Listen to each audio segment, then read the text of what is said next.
Ало, здравейте, господин Цанев, Велики Преслав е. Ти си опасен, бе. Ти вчера столи по черквия, нали имаш рожден ден? Аз съм в Габрово, не съм във Варна. Кога се връщаш на Интерсо? Утре се връщам вечерта някъде. Ами не ме Интерсо, бави се трябва да си на изпит. Кога? На 9 си на изпит. На 9. Ти глух ли си, бе? Не, чувам. Чули? Да. На 9 си на изпит. Да. Ако искаш да се връща на 9 в 9 ще трябва да си на изпит. Запомни. Да, 9 часа. Значи 9 са пред школата. Не, бе. И къде? Трябва той да караш. Да, ама... Какво има сега? Не, 9 са ми изпит, обаче къде? Къде трябва да дойда? Чакай, бе, човек. На 9 си на изпит. Да. И преди 9 трябва да караш, ясно ли ти? Да.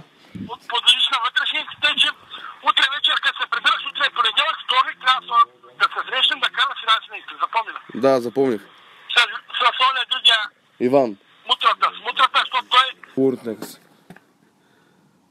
ще изплъскат, викат да карат, хората минаха капа и минаха най-добре го скъси. Както и де.